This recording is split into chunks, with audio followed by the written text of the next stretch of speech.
찬송가 15장 하나님의 크신 사랑 찬송하시면서 2024년 6월 7일 금요일 아침 새벽 기도회를 시작하겠습니다. 찬송가 15장 함께 찬양합니다.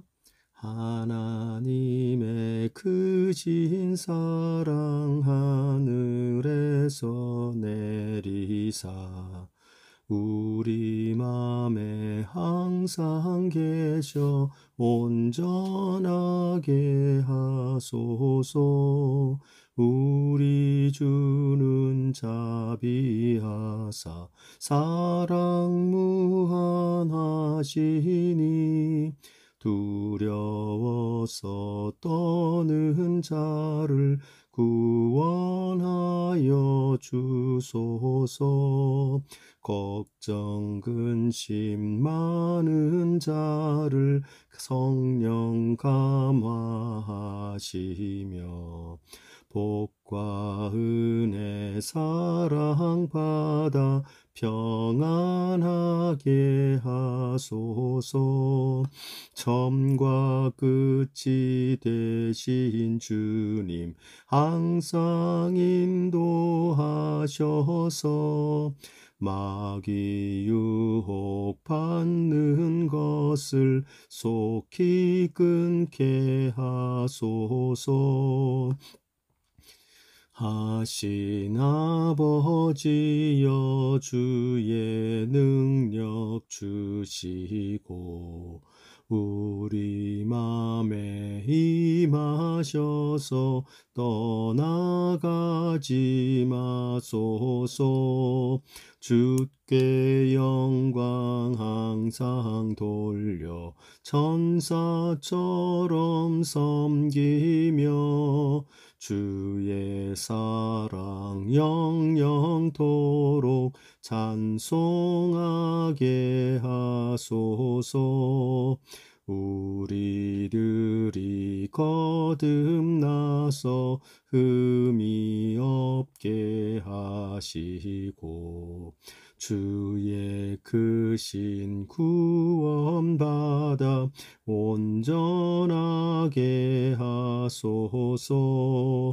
영광에서 영광으로 천국까지 이르러 크신 사랑 감격하여 경배하게 하소서.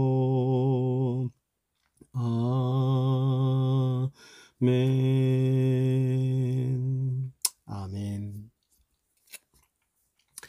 오늘 함께 여러분과 나눌 하나님의 말씀은 사도행전 17장 16절로 34절 마지막 절까지의 말씀입니다.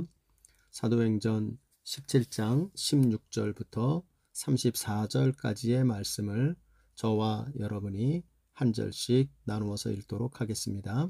제가 먼저 16절 말씀을 읽습니다. 바울이 아덴에서 그들을 기다리다가 그 성에 우상이 가득한 것을 보고 마음에 격분하여 회당에서는 유대인과 경건한 사람들과 또 장터에서는 날마다 만나는 사람들과 변론하니 어떤 에피쿠루스와 스토아 철학자들도 바울과 쟁론할세 어떤 사람은 말하되 이 말쟁이가 무슨 말을 하고자 하느냐 하고 어떤 사람은 이르되 이방 신들을 전하는 사람인가 보다 하니 이는 바울이 예수와 부활을 전하기 때문이로라. 그를 붙들어 아레오바고로 가며 말하기를 내가 말하는 이 새로운 가르침이 무엇인지 우리가 알 수 있겠느냐. 내가 어떤 이상한 것을 우리 귀에 들려주니 그 무슨 뜻인지 알고자 하노라 하니 모든 아덴 사람과 거기서 나그네 된 외국인들이 가장 새로운 것을 말하고 듣는 것 이외에는 달리 시간을 쓰지 않음이더라. 바울이 아레오바고 가운데 서서 말하되 아덴 사람들아 너희를 보니 범사에 종교심이 많도다. 내가 두루 다니며 너희가 위하는 것들을 보다가 알지 못하는 신에게 라고 새긴 단도 보았으니 그런즉 너희가 알지 못하고 위하는 그것을 내가 너희에게 알게 하리라. 우주와 그 가운데 있는 만물을 지으신 하나님께서는 천지의 주재시니 손으로 지은 것에 계시지 아니하시고 또 무엇이 부족한 것처럼 사람의 손으로 섬김을 받으시는 것이 아니니 이는 만민에게 생명과 호흡과 만물을 친히 주시는 이심이라. 인류의 모든 족속을 한 혈통으로 만드사 온 땅에 살게 하시고 그들의 연대를 정하시며 거주의 경계를 한정하셨으니 이는 사람으로 혹 하나님을 더듬어 찾아 발견하게 하려 하심이로되 그는 우리 각 사람에게서 멀리 계시지 아니하도다. 그가 우리를 힘입어 살며 기동하며 존재하느니라. 너희 시인 중 어떤 사람들의 말과 같이 우리가 그의 소생이라 하니 이와 같이 하나님의 소생이 되었은즉 하나님을 금이나 은이나 돌에나 사람의 기술과 고안으로 새긴 것들과 같이 여길 것이 아니니라.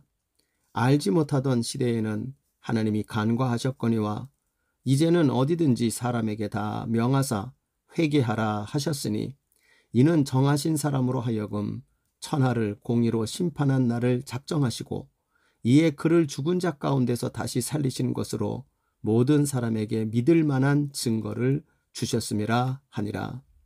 그들이 죽은 자의 부활을 듣고 어떤 사람은 조롱도 하고 어떤 사람은 이 일에 대하여 내 말을 다시 듣겠다 하니 이에 바울이 그들 가운데서 떠나매 몇 사람이 그를 가까이 하여 믿으니 그 중에는 아레오바고 관리 디오누시오와 다마리라는 하는 여자와 또 다른 사람들도 있었더라. 아멘. 우리는 지금 이 17장의 말씀을 통해서 하나님의 뜻에 의하여 사도 바울과 실라의 그 사람의 계획대로가 아니죠.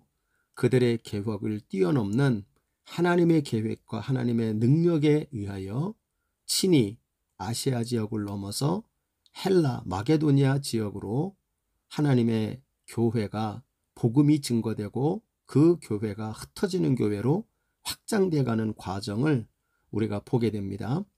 이 과정이 소위 사도 바울의 2차 전도 여행으로 명명되어진 그 여정을 보고 있는데요. 우리가 그 뚜렷한 특징을 바로 16장에서 빌립보 교회가 세워지는 모습에서 보았고 이제 17장에서 그 하나님의 교회가 각각 아주 왕성하게 어떤 루트를 통하여 그 교회들이 전파되고 확산되어져 갔는가, 그리고 그 확산되어지는 교회들이 어떤 일들을 통하여 그렇게 확산되고 있었는가 하는 성령의 힘에 의하여 흩어지는 이 교회, 전파되는 교회들이 지니고 있는 특징된 모습들을 우리가 살펴보고 있습니다. 그래서 어제의 본문을 통해서는 유력한 도시 중에 하나인 빌립보 지역을 넘어서 데살로니가 지역에서 그것이 어떻게 확산돼 갔고, 데살로니가를 또 넘어가서 어떻게 베레아라고 하는 지역에 또 놀랍게 그 교회가 또 확산되고, 또 더 나아가서 그곳에서 이제 아테네라고 하는 아덴으로 불리어져 있는 이 도시까지 와서, 어찌 보면 이 아테네라고 하는 도시는 그 당시에 뭐 사회 문화적으로 학문적으로 아주 핵심적이 되어져 있는 이 로마 제국 전역을 통틀어서 아주 고대부터 전형적으로 배움과 학문이 발달되어 있는 그 도시라고 명명되고 있는 유명한 도시였던 아테네라고 하는 그곳에 도착하여 그곳에서 어떻게 주의 교회가 또 그 시대에 가장 최첨단에 서 있는 그 도시에서도 하나님의 교회가 세워져 가게 됐는가 하는 것을 보여주는 내용으로 이어지는 것을 보게 됩니다. 그래서 오늘 우리가 읽은 이 16장에서부터 마지막 절 34절까지는 그 내용 전체가 아덴으로 명명된 그 아테네라는 지역에서 하나님의 교회가 어떻게 성령의 힘으로 세워져 갔고 이 지역에서 가장 유명하고 가장 문화적인 중심이요, 가장 학문의 중심지가 되었던 그 시대를 대표하고 있는 그 도시 가운데 그 도시에도 하나님의 이 교회가 세워지게 되었는지를 보여주고 있는 내용입니다. 그래서 비록 오늘 본문에는 바울의 사역이 집중적으로 나타나고 있습니다만 이 바울이라고 하는 존재가 바로 아테네에서 세워지는 교회를 상징하고 있고요.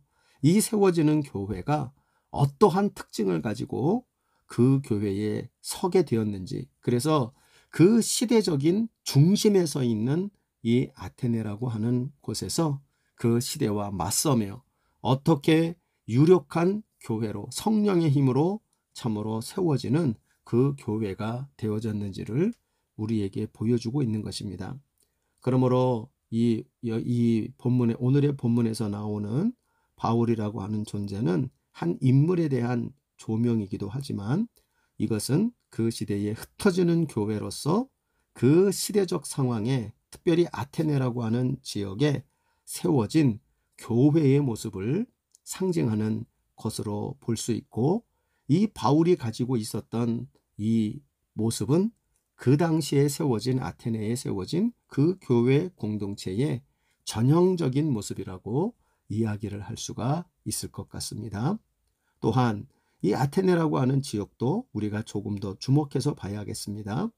바울에 의해서 세워진 교회가 바로 세워진 성령의 힘으로 전파된 사도행전적 사도적 교회의 전형이라고 한다면, 아테네라고 하는 곳에 세워진 교회, 이 아테네를 배경으로 하고 있는 교회의 모습이라고 하는 것은 그 당시에 최첨단의 학문과 최첨단의 문화, 어찌 보면 그 당시에 영적인 세상적인 모든 문화의 한복판에서 그 가운데에 세워진 교회라, 이렇게 우리가 명령에서 살펴볼 수가 있는 겁니다. 그러므로 참으로 이 세상, 그것이 어느 때이든 간에 그 시대의 중심에, 또 그 시대의 문화의 핵심 가운데에 서서 그 문화 가운데에 서 있는 교회가 무엇으로 무장된 교회가 되어야 하는지 하는 것을 우리가 그 전형을 볼 수 있게 되는 것입니다. 오늘 이 내용을 통하여 사도 바울이 이 마게도니아 지역으로 하나님께서 넓히신 지평 가운데 이 아테네라고 하는 문화와 학문의 중심지가 되었던 그 당시에 가장 발달된 문화와 학문, 그 시대와 이렇게 맞설 수 있는 무장된 교회를 세워나갔다 하는 것을 우리가 살펴보면서 저와 여러분이 이 시대에도 시대적인 문화와 시대적인 조류에 끌려다니는 교회가 아니라 이 시대적인 문화와 그러한 그 새 흐름에 대해서 정말 제대로 성경의 가르침으로 무장하고 잘 서는 그러한 교회다운 교회로 우리 공동체가 서기를 바라면서, 우리도 이 시대 가운데에 어떠한 시대적인 조류와 흐름 속에 어떠한 특징을 가지고 있는 교회와 성도가 되어야 될지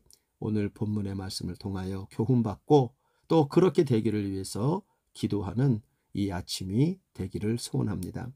그러면 아덴에서의 이 바울의 모습으로 나타난 그 교회가 어떠한 특징으로 이 시대와 맞서는 무장된 자들이 되었는가?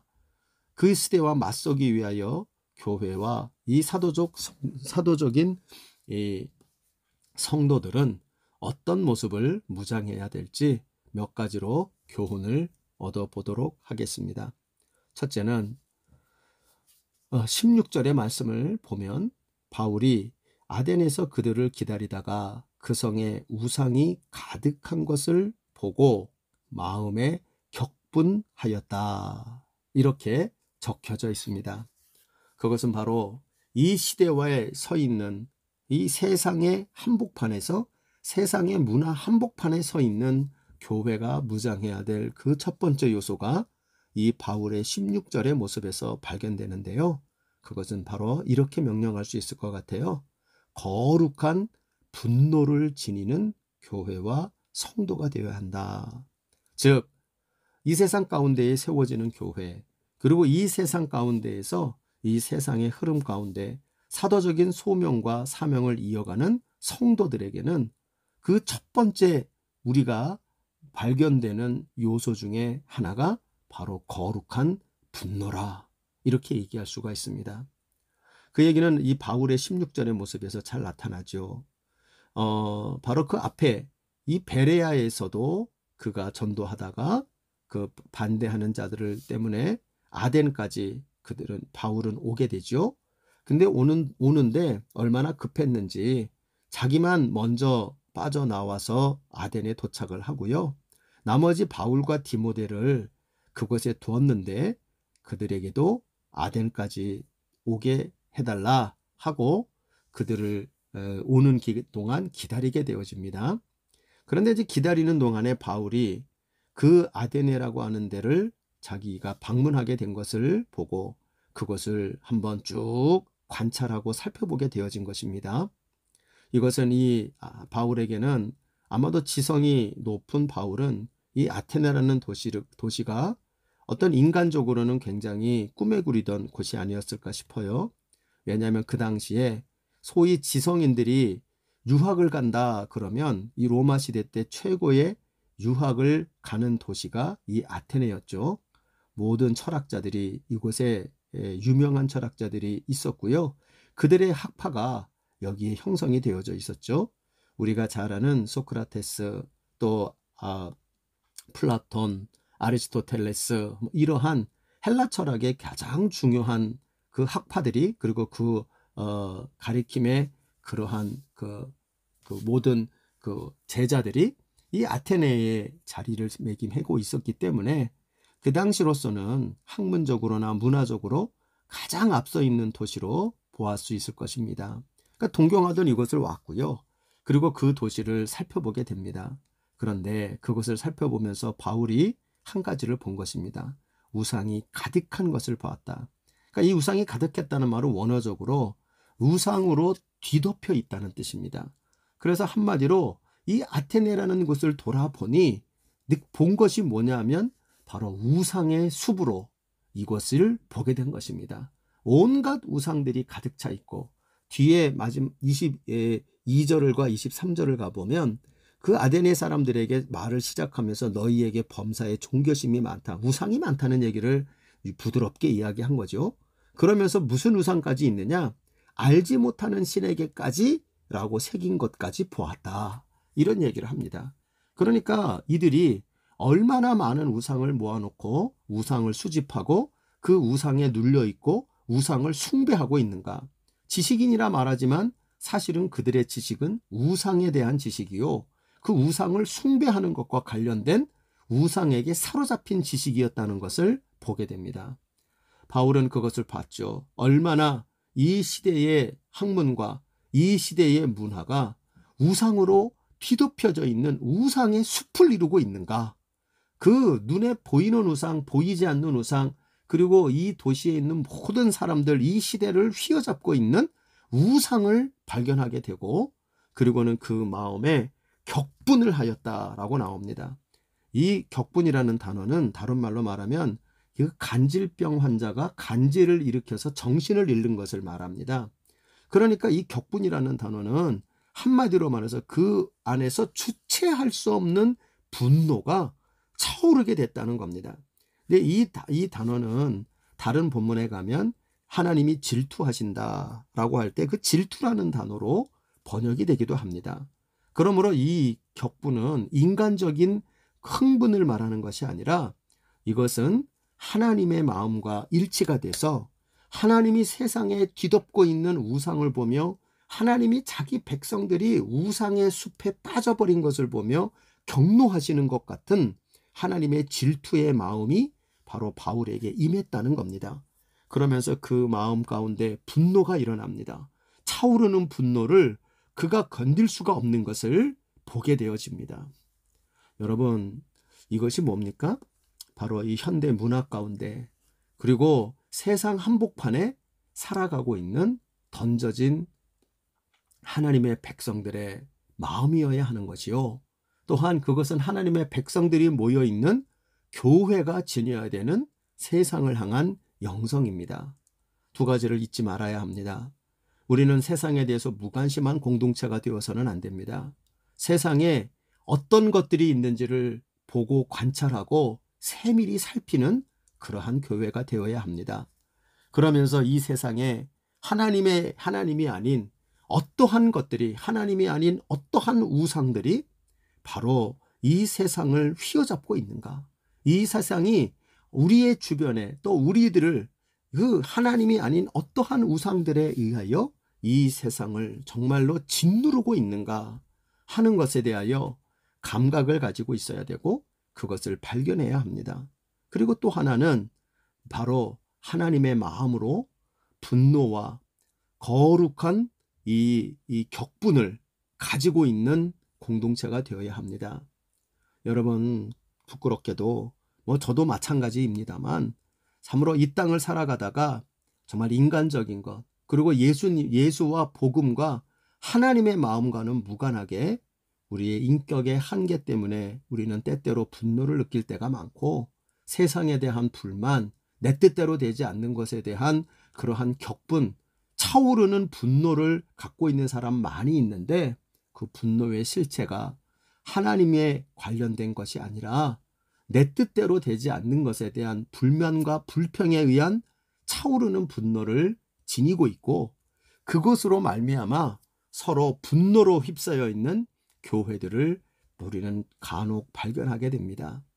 여러분, 그런데 교회는 우리가 내 뜻대로 되지 않는 이기적인 그러한 질투심과 이기적인 우리의 이기성에 의하여 분노를 발휘하는 그런 교회가 되어서는 아니 되고 우리 안에는 하나님과 관련된 세상의 우상들이, 하나님이 아닌 우상들이 지배하고 있는 것에 때문에 분노할 줄 아는 이 거룩한 분노를 지닌 그러한 우리 성도와 교회가 되어야 한다는 걸 보여주고 있습니다.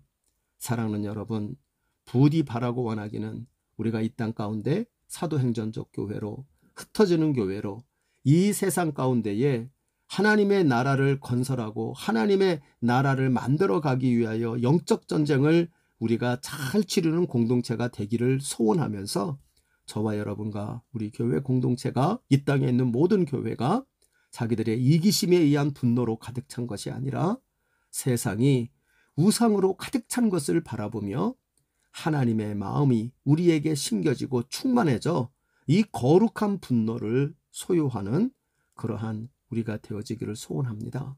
그래서 우리가 이 거룩한 분노를 가지고 하나님을 무시하는 자들 때문에 아파하고 울어야 되고 하나님께 복종할 줄 모르는 이 세상을 바라보면서 분노하며 이 사도 바울처럼 하나님의 그러한 복음의 말씀, 하나님의 이 우상이 거짓임을 알리는 이러한 영적 전쟁을 우리가 전심으로 치르고 나갈 수 있는 이러한 귀한 교회와 성도 되는 은혜가 있어지기를 간절히 소원합니다.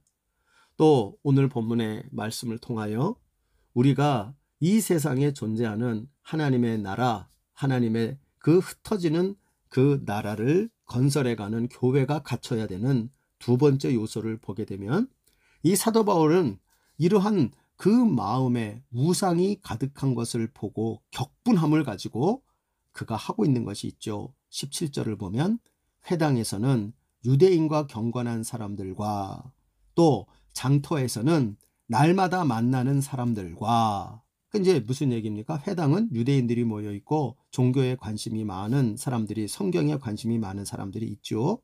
뿐만 아니라 장터에서는, 이거는 이제 종교와 상관없이 자기 일상 속에서 그냥 부딪히는 평범한 사람들이죠. 서민들이죠. 그러니까 어떤 사람들을 만나든 사도 바울이 뭐를 하기 시작을 하냐 하면 변론을 하기 시작을 합니다. 그것만이 아닙니다. 18절을 가면 어떤 에피쿠로스와 스토아 철학자들도, 에피쿠로스는 말 그대로 쾌락주의를 라고 명명되고 있는 철학의 학파였죠. 플라톤주의를 이어서 아리스토텔레스의 그 철학을 넘어서 이제는 바로 이 어떻게 사는 것이 행복한 삶이냐라는 것을 놓고 에피쿠로스 학파들, 쾌락주의, 스토아 학파, 금욕주의, 이 두 가지의 형태를 가지고 그 당시에 가장 유행했던 철학자들이요, 소위 가장 앞서 나가는 철학자들의 그런 그 당시에 유행되는 흐름이었죠. 그런 사람들과 만났을 때도 바울은 쟁론을 하였다. 변론과 쟁론을 하게 됩니다. 그래서 이가 말하는 것이 워낙 신선할 뿐만 아니라 그 말하는 것이 들을 만한 이야기가 되어서 19절을 가보면 그를 붙들어 아레오바고로 데려가는 모습을 나옵니다. 이 아레오바고는 마르스의 소위 말하는 마르스의 재판장이라고 불려지는 광장인데요. 여기에 가보면 이런 얘기를 하죠. 21절을 보면 모든 아덴 사람과 거기서 나그네 된 외국인들이 가장 새로운 것을 말하고 듣는 것 외에는 달리 시간을 쓰지 않는다. 이 아레오바고에 모인 사람들이 새로운 이론이나 새로운 철학이나 새로운 종교에 관한 이야기가 나오게 되면 그것들을 듣고 그들이 거기에서 판단을 내리는 이러한 광장을 말합니다. 그러니까 이것이 어떠한 학자들의 견해는 이것은 재판장이라는 이름이 불렸지만 법정은 아니고 시민들이 누구나 나와서 토론하고 쟁론이 될 만한 것을 그 화두를 가지고 나와 서로가 거기서 이야기하고 사람들의 평가를 듣는 소위 말하는 시민 광장, 시민 법정과 같은 곳이었다는 것입니다. 그러니까 여기에 나가서 모든 사람들이 들을 수 있도록 이야기를 했는데 그곳이 또한 바울이 서슴지 않고 그 아레오바고에 가서 그곳에서 논쟁과 변론을 복음을 가지고 하였다 하는 것이 여기에 나옵니다. 여러분, 이것이 한 사람 바울의 모습이기도 하지만 저는 교회가 바로 이 시대에 이러한 모습이 되어야 할 거예요. 바로 무엇입니까? 어디를 가든 복음을 가지고 그들이 알아들을 수 있는 선명한 내용을 가지고 바로 그들과 변론하고 쟁론할 수 있는 교회가 되어야 한다는 거죠. 즉, 두 번째로 이 세상의 문화의 한복판에 서 있는 하나님의 백성, 하나님의 백성의 공동체는 두 번째로 무장해야 될 게 바로 복음에 대한 변론과 쟁론으로 무장되어 있어야 한다는 거예요. 그럼 바울이 어떠한 말로 그럼 이들과 변론하고 쟁론하였나? 그 구체적인 내용은 다음 화두에 제가 말씀드리겠지만 그 내용이 요점이 19절, 18절 마지막 부분에 나오죠. 이는 바울이 예수와 부활을 전하기 때문이라. 예수와 부활을 전하고 이것을 통하여 뭘 말합니까? 우리의 구원자, 우리가 믿고 따르고 구원받을 수 있는 그 길은 부활하신 그 예수를 믿는 것밖에 없다 라고 하는 이것에 대하여 그는 그들에게 알아들을 수 있다 수준껏 유대인에게는 유대인에게 맞도록 또 장터에서 서민들에게는 서민들에게 맞도록 또 철학자들과 학문을 가진 자들에게는 그들에게 맞도록 그들의 수준에 맞도록 다양한 형태의 사람에게 다양한 방법으로 그 다양한 수준으로 그 복음을 선명하게 전하였다는 겁니다. 여러분, 저는 이 모습이 너무나도 부럽습니다. 저도 말씀을 전하는 자지만 이렇게 다양한 자들에게 누구에게나 그러나 다양한 방법으로 다양한 수준에게 같은 심플한 이 복음의 말씀을 잘 전할 수 있을까? 여러분, 이런 사람이 되기를 위하여 저를 위해서도 기도해 주시고 우리 교회에 있는 여러 말씀의 지도자들에게 하나님 어떤 사람을 만나고 어떤 방법과 어떤 수준에 있는 사람을 만나도 주의 복음을 선명하게 증거하는 준비된 말씀의 지도자들, 사역자들 되게 하시고 우리 행복한 산울교회가 이러한 선명하고도 단순한 그리고 어떤 수준에 있는 사람에게도 전할 수 있는 이 바울과 같은 예수와 부활을 전하는 쟁론의 실력, 변론의 실력을 지니게 하옵소서. 우리 이렇게 기도하시면 좋겠고요. 오늘날 우리 한국교회가 바로 이것을 위하여 이 땅에 세워져 있는데 이 땅에 존재하는 여러 가지 문화적인 어려움 또한 여러 가지 또 사상적인 그러한 사조들, 철학적인 사조들이 마구 공격을 해대지만 이 속에서도 선명한 복음의 메시지를 우리가 준비하여 변론함과 쟁론함이 준비되어져 있는 이 시대의 그리스도인과 교회 공동체가 되게 하여 주시옵소서. 이렇게 간절히 기도하고 우리 한국교회가 그렇게 준비되도록 우리가 관심을 갖고 함께 기도하는 그러한 우리 모두가 되어지기를 소원합니다. 세 번째로 그 시대의 문화의 한복판과 학문의 한복판에 서 있는 하나님의 백성 공동체가 그 사도행정적인 역동적인 흩어지는 하나님 나라의 교회를 만들어가는 교회 공동체가 되기 위하여 갖춰야 될 세 번째가 있다면 바로 신학적이고 교리적인 무장을 든든히 하는 그러한 모습이 필요하다 하는 것을 알게 됩니다. 사도 바울은 오늘 본문을 읽어보면 그 아레오바고에 서서 그들과에게 꽤나 긴 이야기로 그들에게 이 복음을 설명을 합니다. 그런데 그 특징된 내용이 있어요. 그 특징된 내용이 여기서 예수를 설명하거나 또 십자가 얘기를 여기에서 꺼내지는 않습니다. 그런데 이들하고 이야기하기 위해서 제일 중요한 화두로 꺼내는 것이 바로 이들은 우상이 많다. 그리고 우상에 사로잡혀 있다라는 것을 발견하게 되고요. 그래서 그들에게는 예수를 전하기 이전에 먼저 그 우상에 사로잡혀 있어서 그들에게는 성경에서 이 예수를 보내어 우리의 구원을 촉구하시는 하나님에 대해서 먼저 바르게 가르쳐야 되겠다라고 생각을 한 거예요.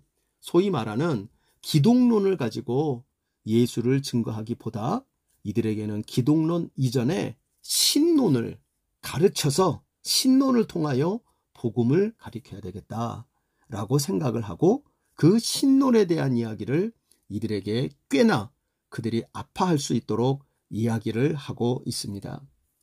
왜냐하면 여기서 여러분 에피쿠로스 학파와 스토아 철학자들의 그 철학의 핵심을 조금 언급할 필요가 있는데요. 이 에피쿠로스 학파는 어찌 보면 무신론자에 가깝습니다. 하나님이 있다라고 하는 것을 그들은 거절은 안 해요. 신이 있다는 것을.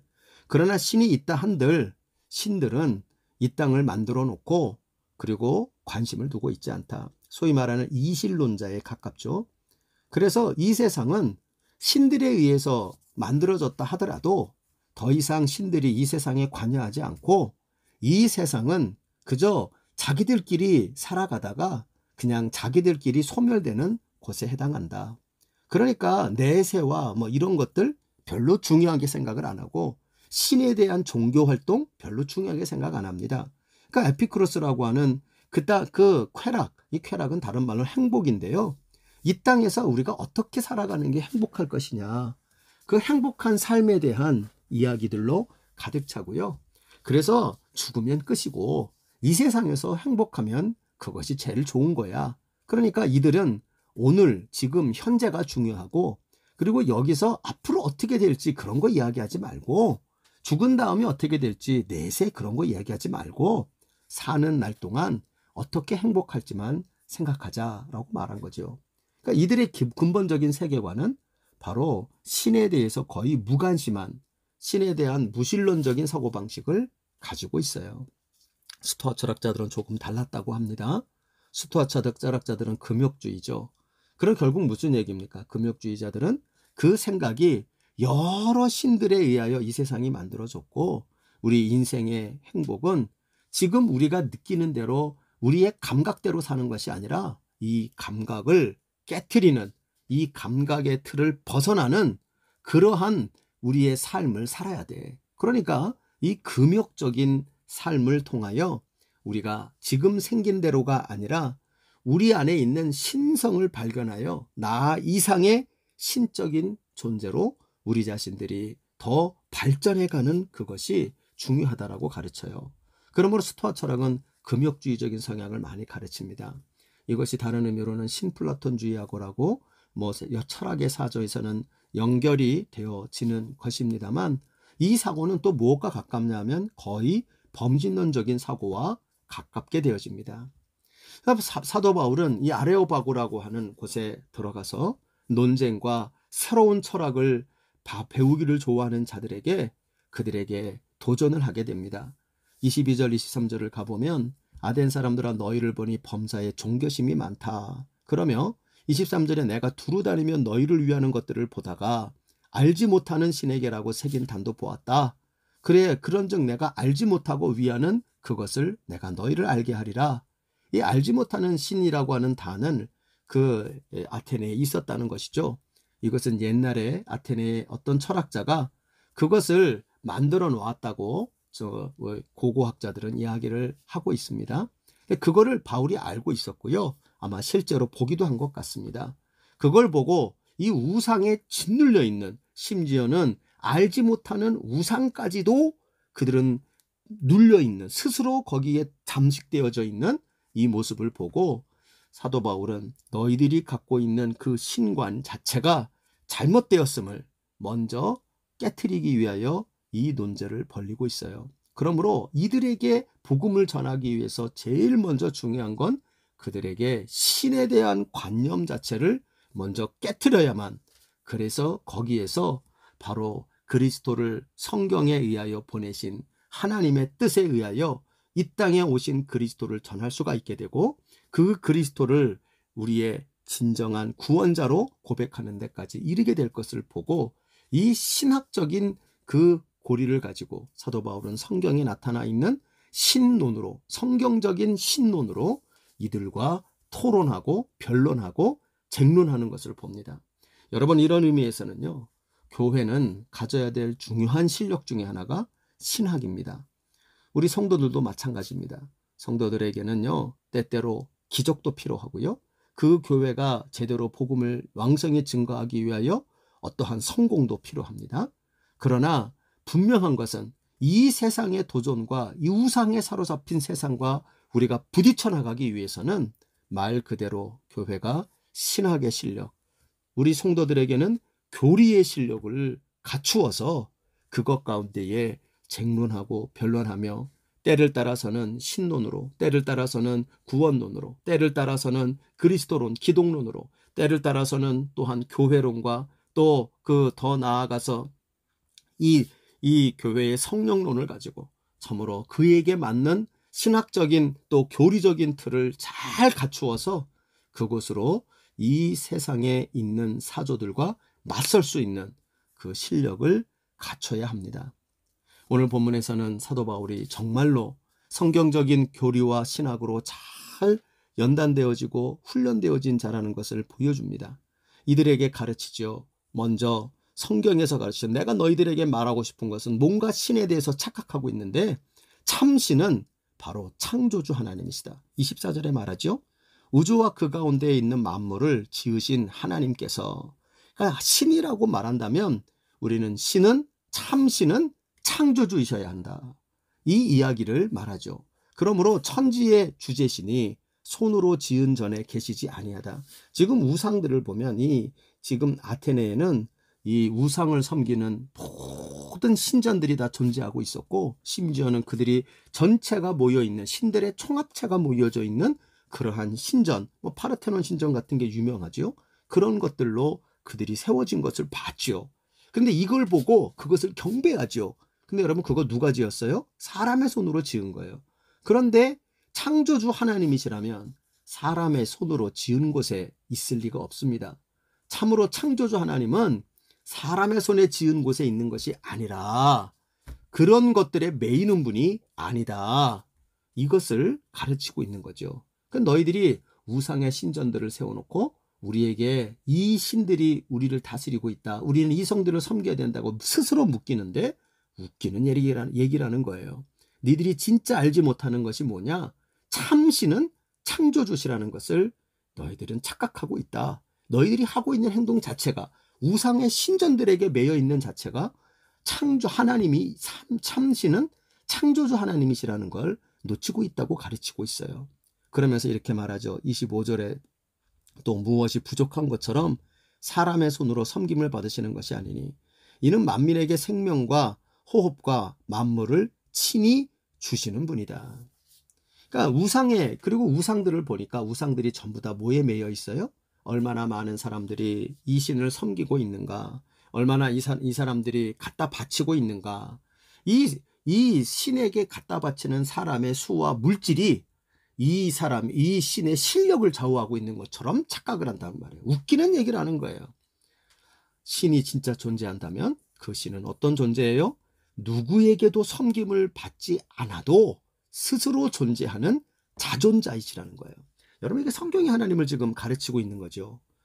하나님은 창조주이셔야 되고요. 신이 정말 존재한다면 그분은 창조주이셔야 되고, 동시에 그분은 누구에게도 섬김을 받지 않아도 스스로 존재하시는 자존자이셔야 한다는 거예요. 성경이 하나님을 가르치고 있습니다. 그리고 더 나아가서 또 한 가지 하나님에 대한 얘기하죠. 그 하나님은 인류의 모든 족속을 한 혈통으로 만드사 온 땅에 살게 하시고 그들의 연대를 정하시며 그들의 경계를 정하셨으니, 이는 사람으로 혹 하나님을 더듬어 찾아 발견하게 하려 하심이로되 그는 우리 각 사람에게서 멀리 계시지 않다. 이 멀리 계신 하나님을 아까 제가 얘기했지만 에피쿠르스 학파들이 가르치고 있었다 그랬어요. 이신론이죠. 신이 있다 하자. 그러나 그 신이 있다 하더라도 오늘 우리 이 세상에 아무런 관여도 하고 있지 않다.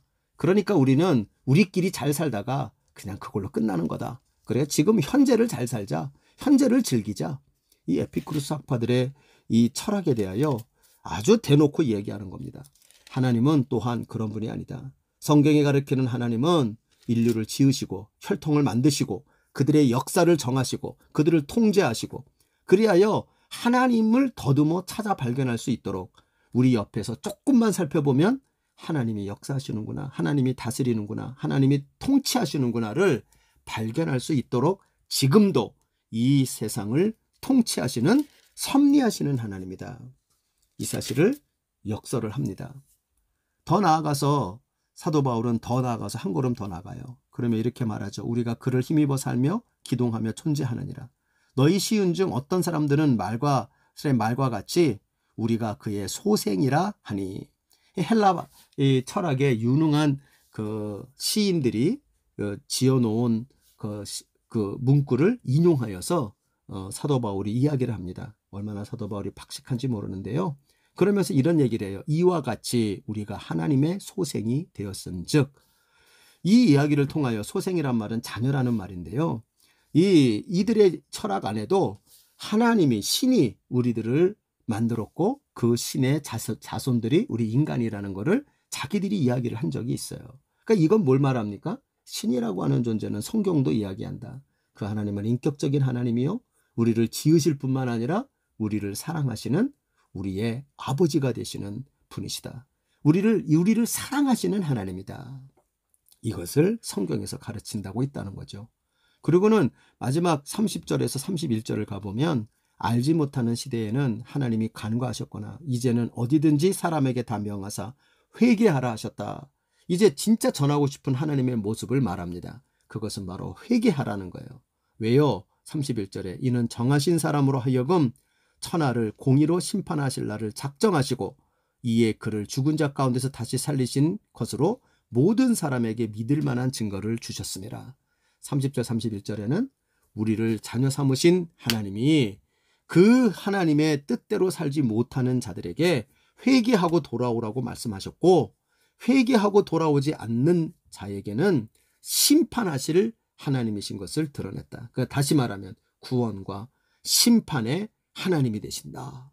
그러면서 너희들은 지금 이 구원과 심판의 하나님의 음성이 너희들에게 지금 내려오고 있기 때문에 너희들은 지금 중요한 이 음성에 반응할 때가 되었다.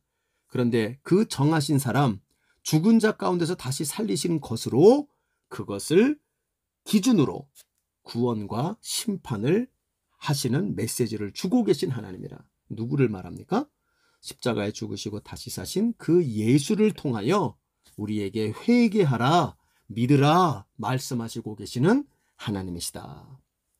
이것을 결론적으로 말하고 있는 겁니다. 결국 여러분 보시면 사도 바울은 그가 갖고 있는 성경에 대한 명확한 신학을 가지고 그 시대가 가지고 있는 그러한 철학적인 그러한 맹점을 명확하게 찌르며, 그리고 그들에게 이 신학적인 신론을 가지고 그리스도 예수를 이 땅에 보내어 회개와 그리고 구원을, 믿음을 촉구하시는 복음의 메시지로 증거를 하고 있는 것을 보게 됩니다.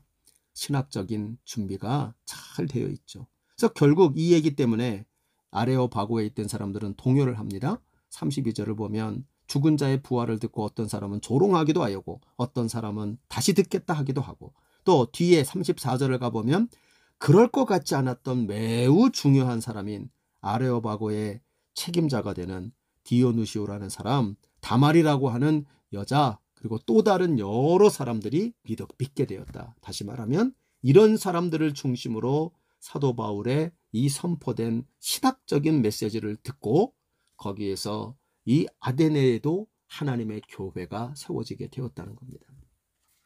여러분, 이 모습을 우리가 잘 지켜보는 오늘 이 말씀이 되어지기를 소원합니다.